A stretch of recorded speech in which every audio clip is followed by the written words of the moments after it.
자, 오늘 나누실 하나님의 말씀은 누가복음 24장 1절에서 12절까지의 말씀을 보시죠. 안식 후 첫날 새벽에 이 여자들이 그 준비한 향품을 가지고 무덤에 가서 돌이 무덤에서 굴려 옮겨진 것을 보고 들어가니 주 예수의 시체가 보이지 아니하더라. 이로 인하여 근심할 때에 문득 찬란한 옷을 입은 두 사람이 곁에 섰는지라. 여자들이 두려워 얼굴을 땅에 대니 두 사람이 이르되 어찌하여 살아있는 자를 죽은 자 가운데서 찾느냐. 여기 계시지 않고 살아나셨느니라. 갈릴리에 계실 때에 너희에게 어떻게 말씀하셨는지를 기억하라. 이르기를 인자가 죄인의 손에 넘겨져 십자가에 못 박히고 제3일에 다시 살아나야 하리라 하셨느니라 한데 그들이 예수의 말씀을 기억하고 무덤에서 돌아가 이 모든 것을 열한 사도와 다른 모든 이에게 알리니 이 여자들은 막달라 마리아와 요한나와 야고보의 모친 마리아라. 또 그들과 함께 한 다른 여자들도 이것을 사도들에게 알리니라. 사도들은 그들의 말이 허탄한 듯이 들려 믿지 아니하나 베드로는 일어나 무덤에 달려가서 구부려 들여다보니 세마포만 보이는지라. 그 된 일을 놀랍게 여기며 집으로 돌아가니라. 제가 참 좋아하는 문장 하나가 있어요. 그 문장은 부활을 산다라는 문장인데 유진 피터슨 목사님이 그 에베소서 강해를 쓰신 그 책의 제목이기도 합니다. 그래서 이 부분은 우리 신앙의 정수와도 같아요. 그래서 한번 저를 따라해 봅시다. 부활을 삽시다. 부활 신앙을 가진다는 것은 결과적으로 부활을 사는 것. 우리의 인생도 부활의 믿음을 갖고 살아가는 것. 그게 최대 목적과 방향이고 그리고 우리의 정체성인 것입니다. 그런데 우리의 부활 신앙을 가로막는 장애물들이 하나 있습니다. 그것이 여러 가지가 있겠지만 오늘 본문을 통해서 제가 여러분에게 말씀을 드려야 할 이유가 있는데 1절 말씀을 보게 되면은 여러분이 한번 읽어보시면 좋겠습니다. 시작. 안식 후 첫날 새벽에 이 여자들이 그 준비한 향품을 가지고 무덤에 가서 여기 보면 그 막달라 마리아 혹은 그 많은 예수님의 주변의 여자들이 예수님이 죽었다 생각을 하고 지금 향품을 준비했습니다. 그래서 죽은 자를 장사를 치르기 위하여서 무덤에 갔어요. 이 여인들은 자기 신념과 생각에 꽉 차 있습니다. 아, 예수님이 죽었구나. 이제 우리는 소망이 없구나. 예전에 많은 생각들이 있었지만 이제는 이 여인들은 부활에 대한 기대감이 전혀 없어요. 아, 죽었구나. 모든 것이 허사로구나. 그냥 그 생각에 사로잡혀 있습니다. 여러분, 저희들이 삶을 살면서 가장 답답한 것 중에 하나가 뭐냐면은 어떤 사람과 대화를 할 때 참 그 소통이 안 되는 사람들 있죠. 그 사람들의 독특한 특징이 뭐죠? 자기 생각과 가치관과 신념에 꽉 잡혀 있습니다. 그래서 어떤 얘기를 해도 듣질 않아요. 그리고 어떤 얘기를 소통해도 불통이 돼요. 그것이 너무나 답답하고 여러분 그런 분들 있지 않아요? 한두 명씩은 꼭 있어요, 삶에. 저는 그런 삶을 한마디로 가르쳐서 개똥 철학을 갖고 있다. 어떻게 우리가 가진 생각이 옳을 수 있어요? 100% 어떻게 내가 가진 것이 확신할 수 있습니까? 하나님 모르는 자들이 하나님이 없다 하면서 자기의 논리를 펴가는데 답답해 죽을 지경이에요. 오늘 이 여인이 가졌던 그 자기의 신념과 생각, 그랬을 것이다 라고 하는 이것이 부활 신앙을 가로막는 큰 장애물인 것이죠. 자, 그런데 2절 말씀 보시면은 이 자기 신념과 생각으로 어떻게 펼쳐지나 보십시다. 돌이 무덤에서 굴려 옮겨진 것을 보고 들어가니 주 예수의 시체가 보이지 아니하여 이로 인하여 뭐 했다고요? 근심했다 했습니다. 이거 보세요. 자기 신념과 확신에 꽉 차 있으니까 근심이 찾아와요. 그 다음에 5절 초반절에 보니까 어떤 단어가 기억됩니까? 두려워했다. 주님을 믿지 못하고 자기 신념과 생각에 꽉 차버리니까 두려움이 엄습합니다. 여러분, 이 여인이 예수님의 부활을 경험치 못했다고 하면은 이 여인은 두려움 속에서 인생을 살다가 죽었을 거예요. 제가 볼 때는. 이 음악 소리가 어떤 음악 소리입니까? 좀 꺼주시면 좋겠는데. 네. 자, 존 맥스웰이라고 하는 분이 쓴 책 중에 이제 두려움이라고 하는 부분 말입니다. 이 두려움이라고 하는 것은 제가 한번 그걸 읽어드릴 텐데 우리에게 한 6가지의 요인을 제공합니다. 자, 화면을 통해서 보시면은 두려움이라는 것은 무기력을 낳고 모든 일을 미루어서 행동하지 않게 하고 삶의 의미를 느끼지 못하게 하고 자기 연민에 빠지게 하고 변명으로 그의 삶을 살게 하고 에너지를 잘못 사용하여 오히려 자신을 죽이는데 에너지를 사용하게 만든다. 이게 바로 두려움, 근심, 걱정이 찾아올 때 이렇게 우리의 인생이 망가진다는 얘기죠. 여러분 여기에 그 단어들을 다시 한번 제가 강조할 텐데 첫 번째 무기력, 두 번째 미루는 거, 자꾸 뭔가 미뤄요. 세 번째 삶의 의미를 느끼지 못하게 되고 네 번째는 자기 연민에 빠지고 다섯 번째는 변명하며 인생을 살고요. 마지막은 뭐라 했습니까? 에너지를 다른 사람과 이걸 죽이는 데 사용하게 된다는 이야기입니다. 저는 가끔 하나님 믿지 않은 사람들과 대화를 하거나 오늘 이 세대의 상황을 이렇게 쭉 보게 되면은 우리나라가 OECD 국가 중에 자살률 1위, 자살공화국입니다. 특별히 우리가 참 나쁜 것 따라가는 것 중에 하나가 일본에서 시작된 그 병 중에 하나가 히키코모리라고 하는 병인데요.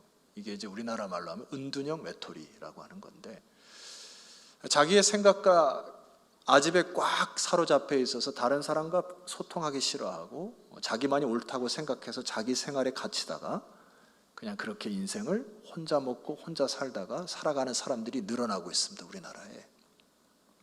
이게 왜 그럴까요? 자기 고집이, 자기 아집, 자기 생각, 자기 신념에 꽉 갇혀버린 거예요. 여러분, 제가 두려움이라는 존재를 통해서 한 6가지의 이야기를 여러분에게 드렸습니다만은 여러분 어느 한 부분에 빠져 있는 부분이 계십니까? 우리 상태를 점검할 필요성이 있다는 이야기예요. 제가 최근에 그 서울여대 교수님이신 장경철 교수님에게 책을 선물로 받았는데 그 책을 읽어보니까 그 안에 이런 내용이 있습니다. 우리가 많은 인생을 살 때 어려움이 닥칠 때에 우리 인간이 할 수 있는 것이 있다는 얘기예요. 자, 첫 번째 3가지 동기가 있습니다. 첫 번째, 일단 어려움이 닥쳐오면은 그 어려움을 보면서 자극을 내가 바꿀 수 없다는 것을 인정하는 것이 첫 번째 단추라는 거예요. 첫 번째 단추라는 거예요. 두 번째, 바꿀 수 있는 것은 이 자극들에 대하여 오로지 인간의 반응, 즉 나의 반응을 어떻게 하느냐는 걸 바꿀 수 있다는 얘기입니다. 동의하시죠? 참 좋은 논리입니다. 세 번째 논리가 있어요. 지금 일어나고 있는 일들에 대해서 무엇이 사실인지 이해하도록 시도한다. 그러니까 많은 문제들을, 장애물들을 해결할 수 있는 것은 뭐냐니까 사실이 뭔지 그것을 이해하려고 계속 시도하는 것이 모든 장애물을 뛰어넘을 수 있는 근간이다. 저는 이 부분에 많은 동의를 합니다. 왜냐하면 사실 여부를 떠나서 우리 인간들이 자기에게 다가오는 많은 것들의 거짓과 허구와 허상의 말들을 통하여 근심하는 일이 많아요. 사실이 아님에도 불구하고 그럴 것이다 생각해서 감정적으로 대처하는 경우가 많습니다. 그래서 많은 부분을 시간을 허비하고 인생을 허비하는 일들이 참 많다는 이야기예요. 오늘 이 여인도 말씀 보세요. 무덤가에 와서 자기의 신념과 생각으로 근심하기 시작하고 두려움에 휩싸이기 시작합니다. 자, 여인으로서 이 상황을 어떻게 할 수 없죠. 우리 반응이. 이 현실을 좌지우지할 수 없죠, 인간이. 그럼 그 다음에 두 번째 단계 뭐 하면 됩니까? 그러면 여인으로서 어떻게 반응을 해야 될 것인가 여기에 관심을 가져야 되죠. 우리 인생은 팩트, 사실의 반응을 보이는 것, 이것이 부활신앙을 회복하는 지름길인 것이에요. 자, 4절 하반절 말씀 보세요. 이제 이 여인이 서서히 변하기 시작합니다. 무릇 찬란한 옷을 입은 두 사람이 곁에 섰는지라. 5절, 여자들이 두려워 얼굴을 땅에 대니 두 사람이 이르되 어찌하여 살아있는 자를 죽은 자 가운데서 찾느냐 하고 그 다음에 이제 천사들이 와서 그 여인들에게 말을 하잖아요. 이 말이 팩트, 사실이란 얘기입니다. 자, 6절 말씀 보시면은 여기 계시지 않고 살아나셨느니라. 갈릴리에 계실 때 너희에게 어떻게 말씀하셨는지를 뭐하라고요? 기억하라. 인간의 반응이 기억하라, 사실을 기억하라, 주께서 뭐라 말씀하셨는지 기억하라. 이게 나의 두려움과 근심과 걱정을 뛰어넘을 수 있는 키인 것입니다. 또 강조해요. 7절 말씀 보세요. 이 7절을 함께 읽읍시다. 시작. 이르시기를 인자가 죄인의 손에 넘겨져 십자가에 못 박히고 제3일에 다시 살아나야 하리라 하셨느니라. 또 강조하죠. 하나님은 예수 그리스도를 보내셔서 이 땅에 모든 인류의 죄를 사하시고자 십자가를 지시고 장사한 지 사흘 만에 다시 살아나야 하리라 하셨느니라. 사실이죠. 여기에 인간은 반응을 해야 되는 것입니다. 그래서 부활신앙을 회복하는 첫 번째 지름길은 예수님 말씀을 기억하고 하나님의 말씀을 기억하고. 여러분, 그래서 우리는 말씀을 묵상하는 거예요. 그래서 성경 통독을 하는 겁니다. 기억하기 위해서. 얼마나 잡다한 생각들이 하루에도 여러분을 많이 괴롭힙니까? 두 번째가 있어요. 여러분 8절과 9절을 제가 읽을 텐데 8절과 9절 사이에 뭔가가 빠진 듯한 느낌, 그래서 뭔가를 집어넣어야 한다는 느낌이 나요. 제가 한번 읽어드릴게요. 그들이 예수의 말씀을 기억하고, 9절입니다. 무덤에서 돌아가 이 모든 것을 11사도와 다른 모든 이에게 알렸습니다. 여러분 8절과 9절 사이에 뭐가 보입니까? 안 보이는 게 정상이에요. 아무것도 안 써 있어. 근데 저는 말씀을 묵상하다 보니까 보이기 시작합니다. 뭐가 보일까요? 제 눈에는 지금 이 여인이 갖고 있던 생각과 신념이 부서진 겁니다. 여인이 갖고 있던 자아의 죽음이 있었어요. 지금까지 예수는 인간으로 생각했던 것들이 무너졌습니다. 십자가의 의미가 다시 살아나기 시작하고, 내가 생각하는 예수, 내가 생각하는 하늘나라, 내가 생각하는 하나님, 자기의 신념과 확신이 완전히 죽은 상태예요. 이 상태가. 그리고 나니까 무덤에서 돌아가 이 모든 것을 11사도와 다른 사람에게 알리기 시작했다. 부활신앙을 회복했다는 거죠. 여러분, 순서를 기억해야 합니다. No cross, no glory. 십자가 없이는 영광이 없는 것이죠. 자, 제가 결론적으로 여러분에게 말씀드릴 게 있어요. 우리가 기억해야 할 것이 있습니다. 먼저 기억합시다. 민수기 23장 19절 여러분이 큰 소리를 선포하고 이것이 믿어지면 아멘 하시면 감사하겠습니다. 시작. 하나님은 사랑이시니 아니시니 거짓말을 하지 않으시고 인생의 아니시니 후회가 없으시도다. 어찌 그 말씀하신 바를 행하지 않으시며 하신 말씀을 실행하지 않으시랴. 정말 아멘이십니까? 하나님 말씀하신 것은 창세기부터 요한계시록까지 땅에 하나도 떨어지지 않냐고, 여러분이 하나님을 믿으신다면 그 말씀이 반드시 이루어질 것이다. 기억하셔야 돼요.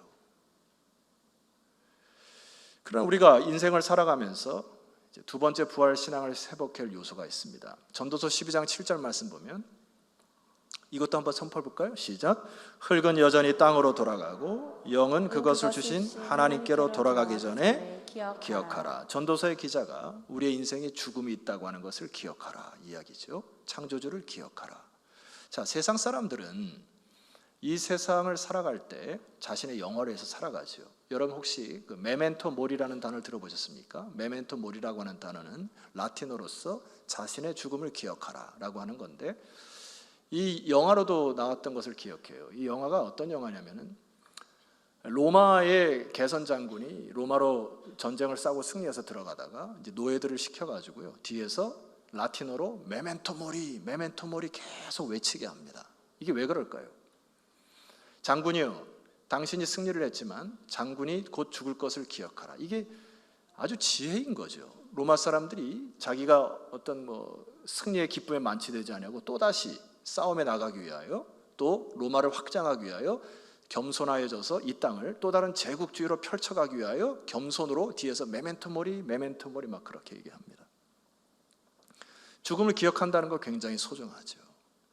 그래서 사실 결과적으로는 죽음을 기억한다라고 하는 거는 내가 죽음이 있기 때문에 내 현실 속에 그 까르페 디엠이라는 단어가 있는데 그것은 현실을 붙잡아라, 현실을 즐겨라. 결과적으로 이 세상 사람들이 내가 죽음을 기억하여 죽음에 당도하기 전까지 어떻게 세상의 영화와 영광 위에 살아갈까 고민하며 살아가는 것이 세상 사람들이에요.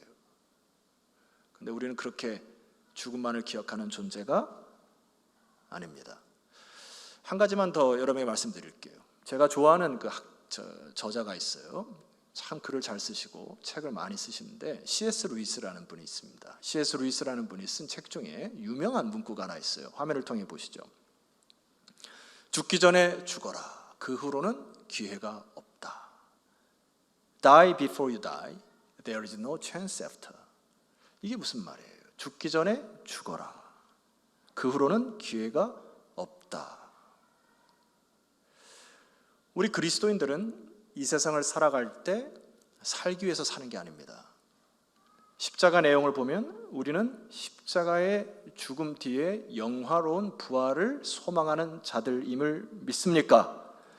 이 여인의 생각과 편견과 아집이 죽을 때 살아나는 거예요.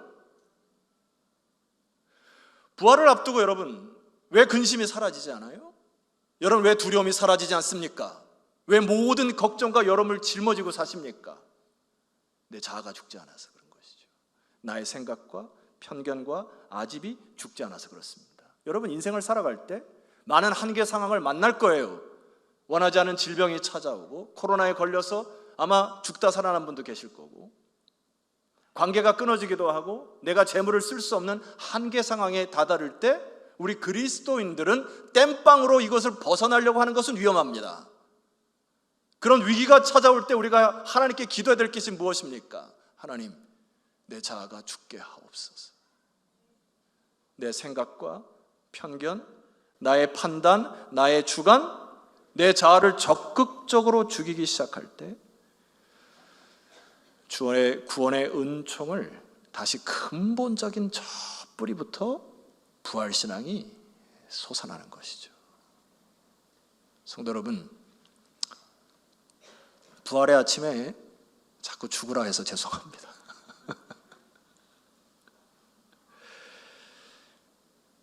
이 마리아의 삶을 보세요. 부활을 경험하기 전까지는, 부활의 예수님을 경험하기 전까지는 근심하고 두려워했단 말이에요.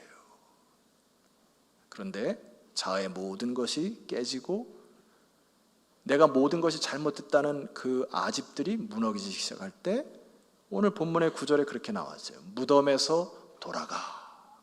이제 죽음의 삶의 두려움에서 뒤돌아. 이 모든 것을 11 사도들에게 전합니다. 그 기라성 같은 사도들에게 예수님이 부활하셨다 하고 모든 이에게 알리는 부활신앙의 소유자가 되었습니다. No cross, no glory. 십자가의 죽음 없이는 영광의 부활이 없듯이 우리가 날마다 자기를 부인하고, 아멘이십니까? 십자가를 지고 주를 따라갈 때 주님께서 부활의 영광을 여러분에게 허락하실 줄 믿습니다. 자리에서 일어날까요?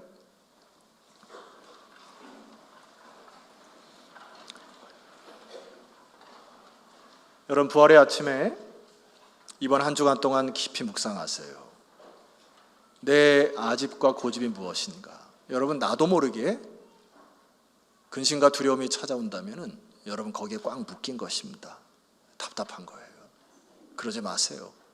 주님께서 영광의 부활을 여러분에 허락하실 것이기 때문에 이 찬송을 드리면서 주 하나님, 주께 모든 것을 맡겨드리고 나의 모든 자아가 주 앞에 철저히 깨어지고 부서져서 내 근본적인 속에서 터져나오는 부활의 신앙이 회복되게 하옵소서. 말씀을 선포합니다. 아멘으로 화답하시고 우리 함께 기도할까 합니다. 인자가 죄인의 손에 넘겨져 십자가에 못 박히고 제3일에 다시 살아나야 하리라. 부활신앙이 뭡니까? 십자가 없이 영광이 없는 거예요. 여러분이 죽어야 합니다.